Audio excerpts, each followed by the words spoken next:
Bonsoir à tous et bienvenue sur Monaco Info. Je suis ravi de vous retrouver pour ce journal de début de semaine en cette période de fin d'année. Nous reviendrons sur les 11 cas de Covid-19 au sein du service de pédiatrie du CHPG. Pour en parler avec nous, le directeur de l'hôpital, Benoît de Sévelinges. Elle nous expliquera les circonstances de ce cluster. Vous découvrirez le point de vue des restaurateurs suite aux mesures appliquées durant ces fêtes de fin d'année. Nous recevrons également le conseiller interministériel en charge du cadre de vie et des relations avec les usagers, Albert Croisi. L'occasion de voir avec lui le bilan de l'année écoulée et les perspectives d'avenir. Et puis nous irons découvrir le secrétariat du Père Noël où de nombreux enfants ont écrit de très belles lettres, souvent touchantes et toujours amusantes. Mais avant de développer ces titres, nous débutons avec un retour sur l'actualité. Alexandra Pani, bonsoir. L'inquiétude gagne l'Europe après la découverte d'une nouvelle variante de la Covid-19 circulant dans une partie du territoire britannique. Plusieurs pays ont d'ailleurs pris des mesures de restriction dans les transports. Bonsoir Fabien, effectivement ce week-end la France notamment a décidé de suspendre pour au moins 48 heures tous les déplacements en provenance du Royaume-Uni. De nombreux ressortissants monégasques résident en Grande-Bretagne et se posent la question de leur retour pour les fêtes. Nous avons joint ce matin l'ambassade de Monaco à Londres qui nous confirme être en attente des consignes des autorités françaises. L'ambassade recommande aux personnes souhaitant voyager depuis le Royaume-Uni dans les prochains jours de se renseigner sur la possibilité d'effectuer un test PCR avant leur départ, au cas où cela pourrait faciliter leur déplacement. Les membres de l'ambassade sont joignables pour toute question au plus 44 20 73 18 10 83. Covid toujours avec ces recommandations du gouvernement. La période de fin d'année est souvent synonyme de réunion familiale, même cette année. Le gouvernement vous invite donc à effectuer un dépistage pour vous rassurer et rassurer vos proches. Pour les étudiants et monégasques qui habitent en dehors de la principauté et qui rentrent pour les fêtes, depuis la semaine dernière, le Centre national de dépistage Léo Ferré vous accueille gratuitement et sans prescription médicale pour effectuer un test. À partir d'aujourd'hui, les dépistages sont étendus aux salariés de la principauté et résidents qui rentrent d'un séjour à l'étranger, France y compris. Pour cela, il faut joindre le centre d'appel Covid-19 au 92 05 55 00 et leur signaler votre souhait d'effectuer un test. Le secrétariat du centre vous rappellera ensuite pour convenir avec vous d'un rendez-vous. Et un point sur cette réunion qui s'est tenue en fin de semaine dernière entre le gouvernement et les représentants du personnel de la Société des Bains de Mer. En effet, Fabien, Jean Castellini et Didier Gamerdиnger ont rencontré l'intersyndicale de la SBM dans le cadre du plan de restructuration globale entamé par l'entreprise. Une réunion qui a notamment permis de faire le point sur l'état des négociations en cours entre la direction et les représentants du personnel. Merci Alexandra. Nous recevons notre premier invité, le directeur du CHPG, Benoît de Sévelinges. Bonsoir. Bonsoir. Vendredi, nous apprenions qu'il y avait des cas de Covid-19 dans le service pédiatrique en ce qui concerne le personnel soignant. Je voudrais que l'on fasse le point ensemble. Où en est-on? Est-ce que l'on peut parler de cluster? Oui, tout à fait. Un cluster, c'est défini par 3 cas positifs au même endroit, simultanément. Donc là, à ce stade, on a été informés, nous, la semaine dernière, du fait qu'il y avait un médecin puis 2 médecins qui avaient été positifs à la Covid-19. Ça nous a mené à faire un test dans toute l'équipe, donc médicale, paramédicale et transversale, puisque ce sont des métiers dans lesquels on se déplace. On a fait 72 tests et on a 11 cas positifs, donc 5 médecins et 6 personnels paramédicaux. Comment vont ces 11 personnes qui l'ont contracté? Heureusement, elles vont bien. Ouais. Elles ont une symptomatologie légère. On a eu des nouvelles là récemment, la plupart sur la maison avec un syndrome un peu grippal. D'autres sont complètement asymptomatiques. Et que doivent faire, par exemple, des parents dont les enfants ont un problème? Je pense notamment aux urgences pédiatriques. J'imagine qu'ils vont hésiter à aller à l'hôpital. Que doivent-ils faire? Non, ils doivent venir quand même. Hein. Il n'y a aucun sujet. Alors d'abord, scientifiquement, les publications démontrent que la contamination soignant-soigné est extrêmement rare. Qu'est-ce qui s'est passé dans notre cas? Ce n'est pas une contamination entre un enfant malade et le personnel qui l'a pris en charge. C'est la contamination que vous pouvez retrouver dans n'importe quel milieu, dans n'importe quel secteur. Probablement des temps de pause ou alors des temps de réunion, parce que malheureusement nos salles de réunion sont très petites et ne permettent pas forcément une aération parfaite. Les gens se sont contaminés entre professionnels. Vous l'avez évoqué, hein, on sait comment ça a démarré, parce que je lisais chez nos confrères de Monaco Matin qu'un médecin, sous couvert d'anonymat, expliquait que les distances n'étaient pas respectées, par exemple dans le self-service. Il dit, je cite, « Nous sommes les uns sur les autres dans la queue ». Quelle est votre réaction? Là, ce qui s'est passé, on a fait une enquête sanitaire, il y a plusieurs facteurs. Il y a la date d'apparition des symptômes des personnes malades. Il y a la durée d'incubation du virus qu'on connaît. On a rapproché tout ça d'une date à laquelle plusieurs des personnes contaminées ont mangé ensemble. C'est impossible que la contamination ait été faite à ce moment-là. Les dates ne collent pas. D'autre part, il y a une partie des personnels qui ne mangent pas au self, et pourtant qui est positif. Donc on voit bien que ce n'est pas là qu'on s'est contaminé. Ce qu'il faut savoir, c'est que le restaurant du personnel, il a toujours resté ouvert depuis le mois de mars, parce qu'il est essentiel. Au self, il y a un protocole très strict, il y a une distance dans la file d'attente. Alors je lis 1,50 m, j'aimerais bien savoir où vous avez 1,50 m de distance entre deux personnes dans une file d'attente. Je serais curieuse. En revanche, ce 1,50 m, vous allez le retrouver à table. Donc les tables sont aménagées en quinconce, on ne peut pas manger face l'un à l'autre et on ne peut pas manger à côté de quelqu'un. Au-delà de ça, on a créé un point de vente à emporter. On a créé 2 espaces de restauration qui sont dédiés. Un en intérieur, l'autre en extérieur. Puisque quand il fait beau, c'est très agréable d'aller déjeuner dehors aussi. Et on a créé une offre supplémentaire au self à emporter avec une file d'attente qui est dédiée. Donc au self, on a 750 personnes par jour qui mangent. Donc c'est bien sûr étalé sur 2 repas et sur plusieurs heures dans la journée. Vous imaginez bien que si ça avait été une source de contamination, ça fait longtemps qu'on aurait beaucoup de cas positifs et qu'on aurait fait les rapprochements. Et ça ne se limiterait pas au service de pédiatrie. Et après enquête, du coup, est-ce que l'on sait comment c'est parti? Est-ce que vous le savez? En fait, c'est une personne qui est symptomatique, qui va faire une PCR qui est négative. Suite à ça, probablement a-t-elle relâché un petit peu le geste barrière. Très probablement. En tout cas, c'est ce qui nous est rapporté. Et de là, elle va contaminer le reste des personnes. Pourquoi est-ce que ça doit nous servir de leçon? La première chose, c'est que quand on a des symptômes, même si la PCR est négative, il faut la refaire. D'accord. Ça, c'est vraiment quelque chose d'important. La deuxième chose, c'est qu'avoir une PCR négative, ça ne veut pas dire qu'on ne va pas contaminer sa famille dans les 2 jours qui suivent. Et je tiens vraiment à passer ce message à l'approche des fêtes de Noël, parce que je sais, notamment par les pharmaciens, qu'ils sont submergés de demandes de rendez-vous pour faire des tests antigéniques. C'est une information importante de savoir que l'on n'a pas le coronavirus 2 jours avant les fêtes de Noël. Ce n'est pas une garantie de ne pas l'avoir 2 jours après.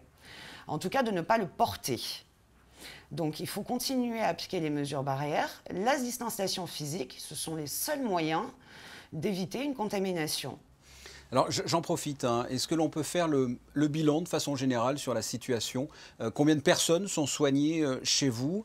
Et est-ce que le nombre de places est pour l'instant suffisant? Où en est-on? On a 2 patients en réanimation actuellement. On a 6 patients dans l'unité dédiée, donc, qui ont des syndromes pneumoniques et la Covid-19. Et puis on a 2 personnes qui sont soignées pour toute autre chose et qui sont porteurs du virus. Benoît de Sévelinge, merci d'avoir répondu à mes questions. Merci à vous et je vous souhaite de très bonnes fêtes de fin d'année. À vous aussi, à vous aussi. Dans la plus grande prudence. Oui, absolument, il faut le préciser. On passe à un tout autre sujet. Nous sommes allés demander aux restaurateurs ce qu'ils pensaient des mesures concernant les fêtes de fin d'année, des mesures qui ne sont pas les mêmes que dans les pays voisins. Voici leur réponse. Franchement, on n'en revient pas de la chance qu'on a de vivre ici parce que grâce à ça, on peut sauver, nous, le petit service de midi, même si c'est un petit peu réduit par rapport à notre activité parce qu'on ouvre 24 heures sur 24. Mais au moins, ça permet de pas tout le monde être en chômage technique et ça, c'est essentiel pour la survie de tous les établissements à Monaco. On est très contente, on travaille beaucoup plus qu'avant. Et c'est dommage que la France est fermée, mais le prince Albert, qu'est-ce qu'il a fait pour nous, c'est génial. Cette année, je crois qu'il faut se contenter. Ils ont été déjà assez élastiques, le gouvernement, avec nous. Nous faisons travailler jusqu'à 10h30.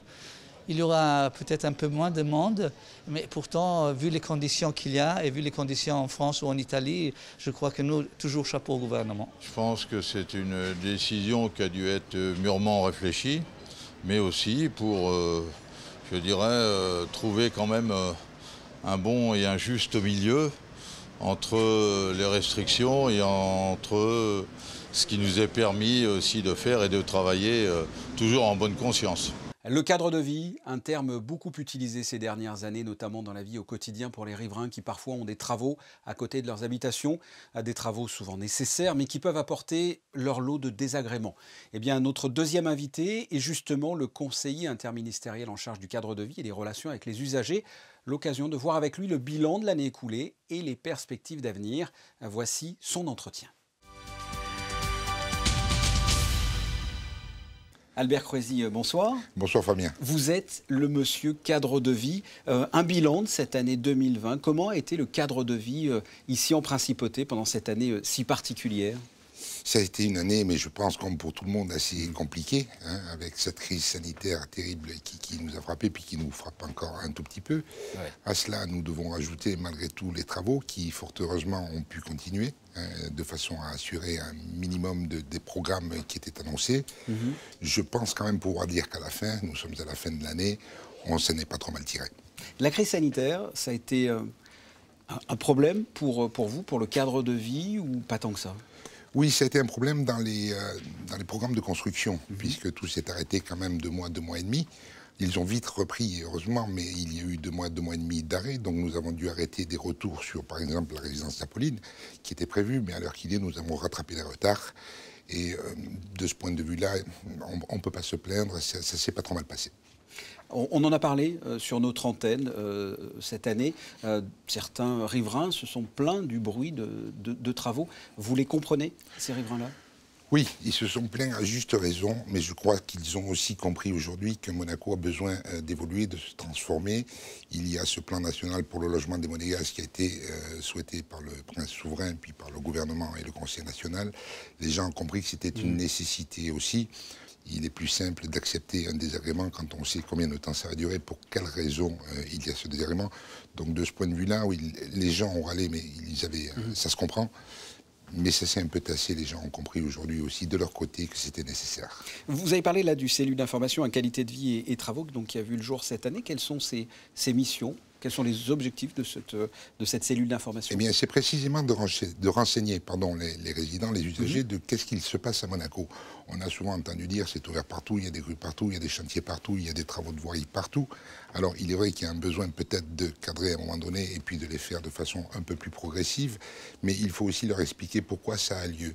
Alors, cette cellule réunit l'ensemble des services du gouvernement avec le SMBP, les bâtiments publics, avec les travaux publics, avec l'ADO, le service d'aménagement urbain, avec également la DPUM. Il y a le département des finances avec l'administrateur des domaines et aujourd'hui le directeur général des finances. Participent à cette cellule également des représentants du Conseil national, car eux aussi doivent être informés de ce qu'il se passe pour pouvoir à leur tour renseigner les gens qui pourraient les appeler. Et ça permet également aux services de se parler un petit peu entre eux de qui fait quoi, quand est-ce qu'on le fait et pourquoi on le fait. Donc, fort de tout cela, ensuite, on peut diffuser l'information par votre antenne et on vous en remercie beaucoup, mais aussi par voie de presse. Les gens étant renseignés, on comprend, ça va mieux. Où en est-on du plan justement national du logement ? Où en est-on ? Moi, je suis le conseiller interministériel en charge du plan du logement le plus heureux du monde. Tout va bien. On va récupérer le dernier bloc d'Apolline, le bloc A, à la fin du mois de janvier. L'entreprise a tenu les délais de 36 mois qu'elle avait annoncés, disons, au tout départ, quand cette opération a été lancée.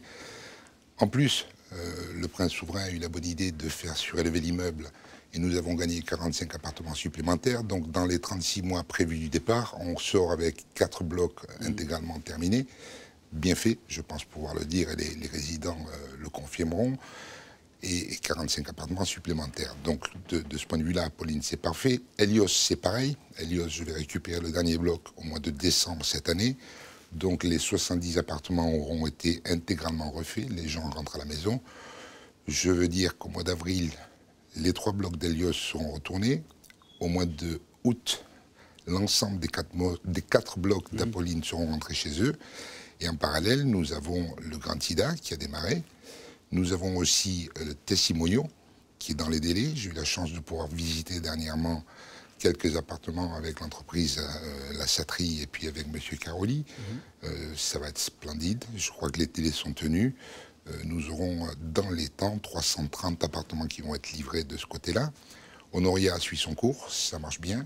Le Bel Air est en bonne voie de finalisation des plans. Bientôt, les résidents vont pouvoir voir le futur Bel Air qui leur sera livré en 2025. Donc, du point de vue plan national pour le logement des Monégasques, je suis ravi, tout marche bien. Vous avez une autre casquette, vous êtes au sein de Monaco Interexpo. Où en est-on de Dubaï et de l'Expo universelle ? Alors, Dubaï, qui a été reporté d'1 année, pour les raisons que l'on sait, devrait réouvrir, va réouvrir va ouvrir le 1er octobre 2021 pour se terminer le 31 mars 2022. Voilà, nous sommes quasiment prêts. Nous prévoyons déjà au mois de février prochain de mettre en route les panneaux photovoltaïques qui vont alimenter le pavillon de Monaco. Le but étant, comme je l'avais annoncé, d'alimenter la ville de Dubaï aujourd'hui en électricité de façon à ce qu'elle nous restitue pendant l'expo ce que nous aurons produit. Le but étant de produire ce que l'on va consommer en 6 mois. Alors toujours au sein de Monaco Interexpo, il y a les rencontres des sites historiques Grémalier de Monaco. Que va-t-il se passer là cette année? Oui, elles ont été suspendues l'an passé, toujours pour les mêmes raisons. On espère bien cette année les voir vivre, les faire vivre. Ça aura lieu le week-end du 26 et du 27 juin, avec 2 options. Tout va bien, grosse fête, beaucoup de monde, 14 régions, 14 communes qui vont venir, qui représenteront 3 régions. Et puis le plan B, ça va un peu moins bien, on ne sera pas encore sorti de l'auberge, mais on fera quand même quelque chose. Il y aura quelques animations, des animations phares de chaque région. Et théoriquement, donc cette année, 26 et 27 juin, ça aura lieu. Bon, on croise les doigts pour que ce soit le plan A, quand même. Oui, espérons dans tous les cas que tout ça soit loin derrière en mois de juin. Albert Croisi, merci. Merci beaucoup. Alexandra, on vous retrouve pour un nouveau point sur l'actualité et on démarre avec le résultat du match face à Dijon dimanche. Petite victoire à Dijon pour l'AS Monaco, 1-0 à Gaston Gérard, mais une victoire qui offre tout de même au Rouge et Blanc 3 points pour le classement. Le but de Kevin Volland en première mi-temps permet aux Monégasques de stopper cette série de 3 défaites. Prochain rendez-vous à domicile mercredi contre Saint-Etienne pour la dernière rencontre de l'année. Suite aux annonces du gouvernement de vendredi, la salle de sport de la mairie a pu rouvrir ses portes aujourd'hui. Pour tous les membres de la salle Hercule Fitness Club, la semaine débute avec une bonne nouvelle.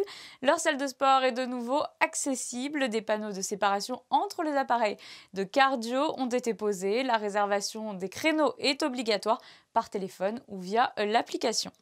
Après le sport, vous nous parlez d'art, Alexandra. Oui, on revient sur une initiative du collectif Artoctone. 3 artistes se sont réunis pour organiser une petite exposition collective éphémère le temps d'un week-end. Tom, Choba et Mirabel. Une idée également pour offrir un cadeau original et soutenir la culture. Et vous avez un message à l'attention des parents d'élèves de la Principauté. Et oui, il faut déjà penser aux inscriptions dans les établissements scolaires pour l'année prochaine. Pour les écoles publiques du lundi 11 janvier au vendredi 19 février. Pour les écoles privées, vous aurez un peu plus de temps, du mardi 5 janvier au vendredi 19 mars. Quant au collège Charles III, les modalités d'inscription sont données directement aux élèves de CM2 par l'école primaire. Pour remplir les conditions d'admission, il faut que l'enfant soit de nationalité monégasque ou dont l'un des 2 parents est monégasque, ou enfant dont les parents sont légalement domiciliés à Monaco. Ça, c'est donc les inscriptions de la prochaine année scolaire. En attendant, ce sont les vacances. Noël, c'est dans 4 jours. Tous les enfants, ou presque, ont envoyé leur lettre au Père Noël. Son secrétariat à Monaco est ouvert depuis le mois de novembre. Il est encore temps de lui écrire pour recevoir une réponse. Ambre Stalder et Alexandra Marangoni ont rencontré ce grand homme vêtu en rouge et blanc et ses lutins que rien ne décourage, pas même la pandémie. L'Organisation mondiale de la santé l'a annoncé la semaine dernière. Le Père Noël est immunisé contre la Covid-19. Bonne nouvelle pour les enfants et les plus grands. Les cadeaux seront bien sous le sapin. Mais avant, les lettres doivent arriver jusqu'à ces lutins. À Monaco, la Poste a ouvert un de ses secrétariats, Palais de la Scala. C'est là-bas que des petites mains ouvrent, lisent, répondent à tous ceux qui lui écrivent. Ça fait 14 ans que la Poste de Monaco tient ce secrétariat du Père Noël. Alors, je dirais que c'est un moment magique, Noël. C'est un moment magique pour les enfants.